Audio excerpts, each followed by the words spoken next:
Hello everyone, मैं हूं chef धीरज और हमने स्टार्ट किया है देहरादून के अंदर एक नया रेस्टोरेंट वाइल्ड विस्टेरिया। एक पूरी सीरीज आने वाली है जिसमें कि मैं आपको दिखाने वाला हूं पूरा का पूरा जो कि हम लोग स्क्रैच से करते हैं एक रेस्टोरेंट को बिल्डअप करने तक। यहां पे इस प्रोजेक्ट के अंदर हम लोगों ने हमारी जो कंसल्टिंग की है, हमारे किचन इक्विपमेंट है, हायरिंग है, ट्रेनिंग है और हमारे इंटीरियर का पार्ट है। बाकी पूरी सीरीज होपफुली आप लोग एंजॉय करोगे, या फिर अगर आप कोई भी एक फूड बिजनेस करना चाहते हैं, स्टार्टअप कर रहे हैं या प्लान आउट कर रहे हैं तो आप लोग हमसे कॉन्टेक्ट कर सकते हैं।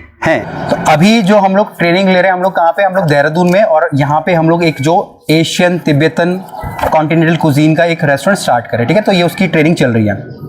आज जो हमारा ट्रेनिंग का टॉपिक है वो है हमारे मीट के टेम्परेचर्स का। ठीक है, यहाँ पे अगर मैं आपको दिखाऊंगा ना, क्योंकि अगर आप देखोगे ना, अगर हम लोग अपने कोरियन कुजीन के अंदर हम लोग क्या क्या यूज कर रहे हैं, यहाँ पे हमारे पोर्क भी है, ठीक है ना, हमारे पास है, ठीक है, हमारे पास बफ है, ठीक है, पोल्ट्री है, चिकन है।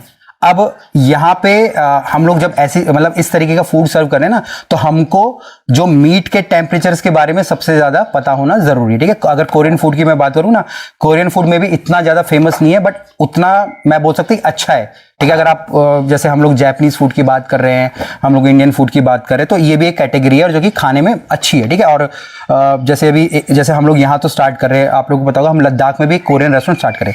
जो ये देहरादून वाला रेस्टोरेंट कंप्लीटली हम इसको कोरियन तो नहीं बोलेंगे, बट इसमें कोरियन भी है, चाइनीज भी है और कॉन्टी हमारा मिक्सचर है ना, मल्टी कुजीन तरीके से हम इसको बोल सकते हैं। मल्टी कुजीन भी नहीं बोलेंगे क्योंकि इंडियन यहाँ पे हमारा है नहीं। ठीक है, अब ये जो अगर मैं टॉपिक पे डायरेक्ट आता हूँ, ठीक है, अब जो भी मीट हम लोग यूज करें, मीट में हमारा यहाँ पे बीफ है, ठीक है, या जिसको कि हम लोग बफ बोलते हैं, पोर्क है, लैम है, ठीक है, हमारे ग्राउंड मीट है। तो हमको फूड सेफ्टी के हिसाब से मैं आप लोगों को ये बता रहा हूं। ठीक है ना, फूड सेफ्टी का मतलब क्या होता है, कितने टेम्परेचर तक हमको उसका जो इंटरनल टेम्परेचर है वो लेके जाना है। हम लोगों ने थर्मामीटर भी लेके रखा है। ठीक है ना, maybe we will do training for that one also. ठीक है, वो भी करेंगे हम लोग, नॉट में भी करेंगे। तो उसमें तो मैं आपको दिखाऊंगा, बट जब हम अभी थ्योरी की बात कर रहे हैं, ठीक है, तो ये अब इंटरनल टेम्परेचर का मतलब क्या होता है। इंटर टेम्परेचर का मतलब है कि अंदर तक उसका कितना टेम्परेचर है। ठीक है, अभी जैसे हम लोगों को बुखार होता है, तो बुखार हम लोग कैसे नापते हैं, सगुन कैसे नापते हैं बुखार? थर्मामीटर। हाँ, कहाँ पे लगाते हैं थर्मामीटर को? और इसके अलावा यहीं पर लगाते हैं। और इसके अलावा के नीचे। और उसके अलावा प्रेशर भी चेक करते हैं। प्रेशर तो प्रेशर के थर्मामीटर से चेक होता है? नहीं, फिर प्रेशर भी चेक करते हैं। प्रेशर की बात तो चली नहीं रही है ना, अभी सिर्फ टेम्परेचर की बात करें। ठीक है ना, अब थर्मामीटर का यूज हम लोग कहाँ पे करते हैं, अपने टेम्परेचर को, बॉडी टेम्परेचर को, कि वो कम है या ज्यादा है। ठीक है ना, सेम उसी प्रकार से जब हम कोई खाना पका रहे हैं, खाना सेफ है या नहीं है। ठीक है ना, एक टेम्परेचर होता है, अगर खाने का जो टेम्परेचर उस तक नहीं पहुंचा तो खाना सेफ नहीं है। ठीक है ना, उसको खा के आप बीमार पड़ सकते हो, आपको उल्टी, दस्त, डायरिया, फूड पॉइजनिंग, या ऊपर भगवान के पास भी जा सकते हो, कोई वो नहीं। ठीक है, तो हम जैसे प्रोफेशनल शेफ लोग हैं तो हमको इस बारे में पता होना चाहिए। अब सबसे पहले मैं बात करता हूँ, बीफ है, व्हील है, ठीक है, या मैं बफ बोल रहा हूँ, तो जो इसका इंटरनल टेम्परेचर है ना, वो हमारा 145 तक जाना चाहिए, है ना। तो अगर आपने कोई मीट का, मैं बोलता हूँ कि कोई मेरे पास यहाँ पे बफ है, ठीक है, तो वो जो सुई जैसा ना, मैं तो आपको थर्मामीटर दिखाऊंगा। ठीक है ना, मे बी हम लोग यहाँ फोटो लगा देंगे वीडियो पे, ठीक है ना, जो बाद में पता चले। हम लोग उसके अंदर ऐसे इंजेक्शन डाल के देखेंगे। ठीक है, तो उसका टेम्परेचर मेरा 145 डिग्री आना चाहिए। अगर टेम्परेचर इतना नहीं आ रहा है तो मैं उसको सर्व नहीं करूंगा। इससे मैं बोलता हूँ कि 120 है, 30 है और मैं सर्व करूंगा, मैं सर्व नहीं करूंगा। 145 से ऊपर हो जाएगा तो कोई प्रॉब्लम नहीं है, बट 145 डिग्री आपका, इससे मेरा नीचे नहीं होना चाहिए। ठीक है, ये है। उसके बाद दूसरा है मेरे यहाँ पे पोर्क है। अगर मैंने पोर्क का, जैसे अभी पोर्क का क्या क्या बनेगा, अभिषेक बताओ, कोरिया में क्या क्या बनेगा पोर्क का? हाँ, क्या क्या बनेगा? हाँ, ठीक है, डिश का नाम, ठीक है, कोई स्ट्यू बन गया, कोई करी बन गया, ठीक है ना, कुछ भी हमारा बन गया। तो अगर मैं कुक कर रहा हूँ ना, तो मैं उसमें थर्मामीटर डाल के मैं देखूंगा, तो उसका टेम्परेचर मेरा 145 मिनिमम आना ही चाहिए। अगर मेरा 145 नहीं आया तो मैं और उसको और कुक करूंगा, एटलीस्ट मैं 145 जरूर लाऊंगा, उससे नीचे मैं उसको सर्व नहीं करूंगा। ठीक है ना, उससे नीचे सर्व करने का मतलब है कि मैं क्या करूं, अपने कस्टमर को बीमार करने की कोशिश करूं। ठीक है जी, इसका हमको ध्यान रखना है। इसके बाद है हमारा लैम है। अब मैं जब लैम पका रहा हूँ, लैम में हमारा यहाँ पे क्या, मे बी लैम चप होगा, लैम का करी होगा, है, और वहां पे उसका टेम्परेचर मुझे चेक करना है, वो 145 डिग्री मिनिमम होना चाहिए। ठीक है ना, ये मिनिमम टेम्परेचर है, मैक्सिमम तो इससे ऊपर आप कितना भी ले जाओ, है। और ये भी ध्यान रखना है कि अगर जैसे मैं बोलता हूँ लैम है, पोर्क है, चाहे बीफ है, ठीक है, अगर वो हड्डी वाला मीट है ना, हड्डी वाला मीट है, तो आपको हड्डी के पास जो थर्मामीटर का इंजेक्शन लगाना है, क्योंकि हड्डी के पास ही सबसे ज्यादा स्ट्रॉन्ग मीट होता है। आप नॉर्मल लगा लोगे ना, जैसे आपने चिकन के ब्रेस्ट पे लगा लिया तो उसका टेम्परेचर बिल्कुल ठीक आएगा, बट अगर चिकन के लेग पे आप करोगे ना, थाई पे करोगे, तो वहाँ पे करोगे तो उसका टेम्परेचर कम रहेगा, क्योंकि वो हार्ड होता है और उसको कुक होने में ज़्यादा टाइम लगता है। ठीक है, तो जो भी अगर हड्डी का पार्ट यूज़ करे हो तो हड्डी के पार्ट के पास आपको इंजेक्शन को या थर्मामीटर को आपको लगाना है। ठीक है, तो यहाँ पे लैम्प का कितना होना चाहिए हमारा 145 डिग्री। इसके बाद है मेरे ग्राउंड मीट। ग्राउंड मीट का मतलब क्या होता है, कीमा। अब कीमा किसी का भी हो सकता है, चिकन का भी होगा, मटन का भी होगा, आपका ये बफ का भी होगा या पोर्क का हो गया, जिसका भी हो, ठीक है ना, तो वो हमारा ग्राउंड मीट है। अब ग्राउंड मीट को जब हम कुक करते हैं ना, जैसे बिल्कुल कीमा कीमा तो रहता है, आप देखो ना ऐसे फूल सा जाएगा वो, तो हमको क्या लगता है पक गया है वो, बट एक्चुअली में वो पका नहीं होता है, वो ज़्यादा मुश्किल होता है पकना आपका कीमा। तो यहाँ आप देखोगे ना, यहाँ तो 145 ही टेम्परेचर चल रहा है, बट यहाँ पे कितना हो गया 160 हो गया है। तो जब हम लोग कीमे को बना रहे हैं तो कीमे को का जो टेम्परेचर, कुकिंग टेम्परेचर क्या होना चाहिए, वो 160 डिग्री होना चाहिए। 160 से नीचे नहीं होना चाहिए, 160 से ऊपर होगा तो चलेगा, 160 से नीचे नहीं होना चाहिए। ठीक है जी। इसके बाद है हमारा पोल्ट्री।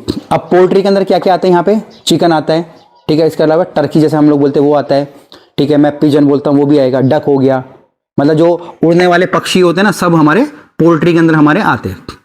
अब अगर आप देखोगे ना, देखो अब इनसे ज़्यादा टेम्परेचर जा रहा है अभी, तो अगर हम लोग चिकन को यूज कर रहे हैं, अभी जैसे हम बोलते साल्मोनेला, सुना हो ना आपने, साल्मोनेला की बीमारी हो गई, ठीक है, बर्ड फ्लू हो गया, ये हो गया, रीजन कुछ भी हो, ठीक है ना, उसमें भी बैक्टीरिया की है।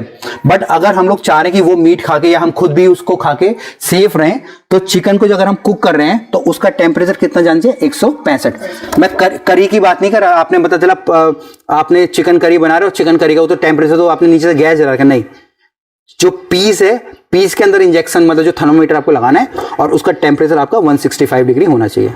ठीक है शगुन, कितना होना चाहिए 165। किसका, वो चिकन जो पंछी होते हैं। ठीक है जी।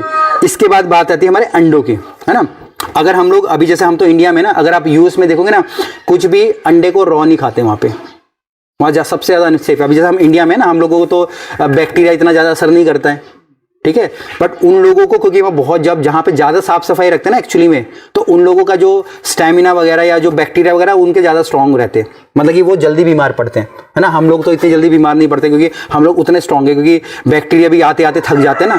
तो सेम, ठीक है, तो सेम अगर हम लोग अंडे की बात करें, अगर मैं उस टॉपिक से हट के आता हूँ ना, तो यहाँ पे अंडा अगर मैं खा रहा हूँ तो 160 डिग्री तक लेके जाना है, चाहे ये बॉइल्ड अंडा हो, चाहे मेरा कौन सा हो, फ्राइड एग हो, तो 160 डिग्री का मेरे पास टेम्परेचर होना चाहिए। आप खा सकते हो, कोई वो नहीं है, बट मिनिमम एक सेफर साइड पे जो रूल रेगुलेशन फूड सेफ्टी के हिसाब से मैं आपको वो मैं बता रहा हूँ।